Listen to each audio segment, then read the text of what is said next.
Friends of YouTube, this is the story of a rock singer named Marvin Mason. In the early years, he didn't see success. Marvin meets Mr. Laverne, who is the creator of an occult group that performs diabolical rituals.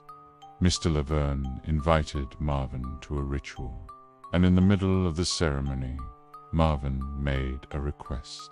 Mr. Laverne told him that whatever he asked for would be granted, but in return, he would have to give his soul to darkness at the end of his life. Please support us by liking the video and subscribing to the channel. Rock singer makes a demonic deal. The engine of the old 84 Ford Econoline coughed a cloud of black smoke every time Marvin Mason tried to push it up a hill. In the passenger seat, Eric, the rhythm guitarist, was meticulously counting the coins they had scavenged from the dive bar they just played. It didn't even add up to $30. In the back, Spike slept atop his drum cymbals. Rob tried to tune a bass with rusted strings, and Damon, the lead guitarist, stared out the window with a hunger that was no longer physical, but spiritual. These were the years of dust and starvation, where Marvin felt his voice tearing into a void.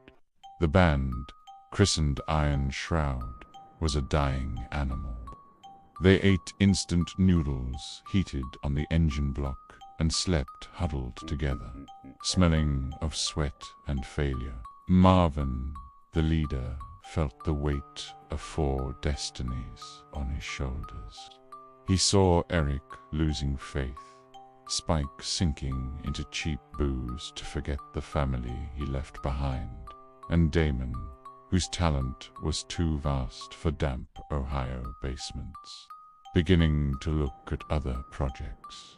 It was on a night of torrential rain in New England when destiny took a human shape.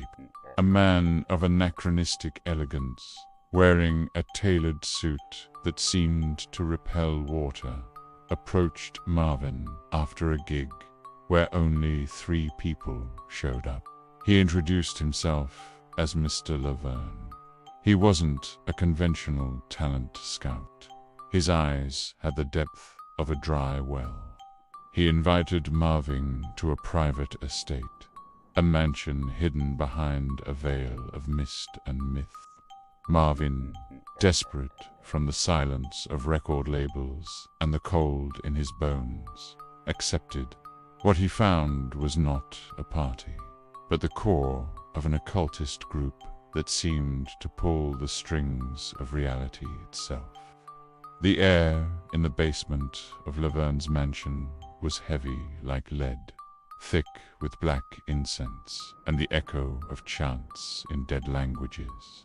In the middle of the ceremony, under the gaze of faceless robes, Laverne whispered that the universe was a machine of exchange. "Ask," he said, "and it shall be given. But remember that energy is neither created nor destroyed, only transferred. Your glory today is your debt tomorrow." Marvin, visualizing packed stadiums and the end of his friend's misery, uttered the words, "I want the world to belong to us."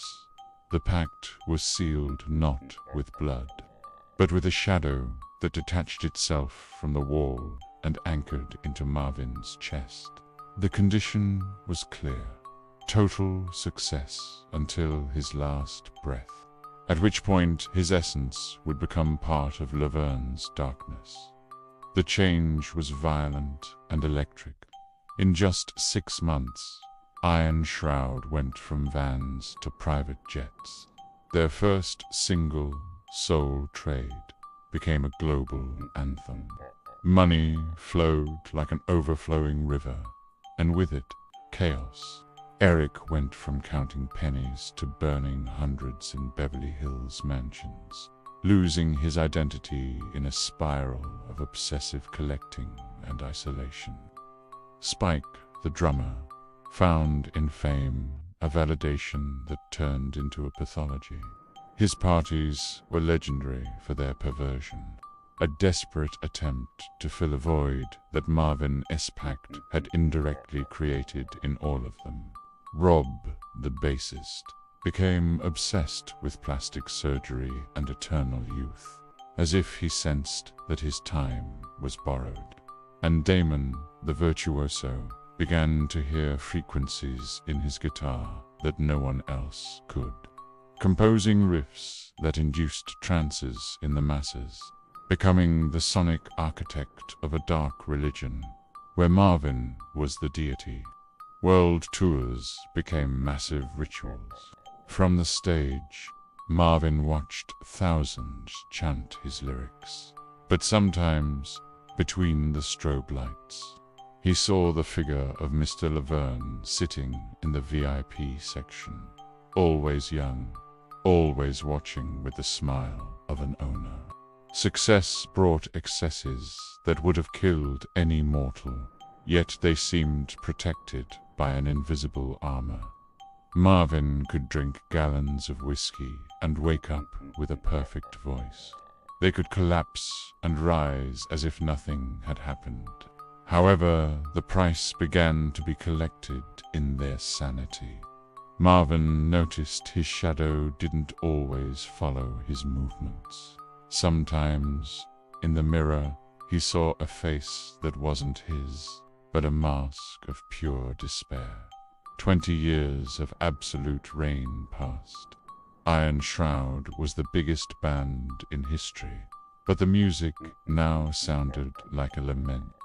Marvin tried to break the pact. He spent millions on occult consultants, traveled to monasteries in Tibet, and sought out Mr. Laverne to beg for a renegotiation. But Laverne was no longer a locatable man. He was an atmospheric presence. Every time Marvin tried to perform an act of charity or cleanse his soul, disaster struck. A recording would be erased. A band member would suffer an inexplicable accident, or a mob of fans would turn riotous. The darkness did not want redemption. It wanted fulfillment. The unexpected twist came when Marvin discovered the truth about his bandmates. Eric, Spike, Rob, and Damon were not just collateral beneficiaries. They had been living sacrifices for years. Their talents, their personalities, and their souls had been slowly drained to fuel Marvin's voice. Rob was the first to turn off, falling into a catatonic state in a golden bed, eyes open but vacant. Spike disappeared during a trip to the desert, leaving only his charred drumsticks behind. Eric and Damon ended up hating each other, unable to play a single note without feeling a searing physical pain. Marvin realized the pact didn't just take his soul. At the end it devoured everything he loved while he was still alive. In his final days, secluded in a fortress of glass and steel, Marvin Mason heard the engine of the old Ford Econoline once again. The sound didn't come from the street, but from the hallways of his mansion. The smell of gasoline and cheap soup flooded the luxury suite. Mr. Laverne appeared at the foot of his bed, holding the old contract that was never made of paper. Marvin, old and consumed, despite his wealth, understood that the tour was over. There was no resistance. As his heart gave its final beat, the shadow in his chest finally expanded, wrapping the room in absolute darkness. The world mourned the loss of the king of rock, but in a dimension of echoes and ashes, Marvin Mason was climbing back into a rusted van, condemned to play for an audience of shadows for all eternity, where the only applause was the silence of what could have been.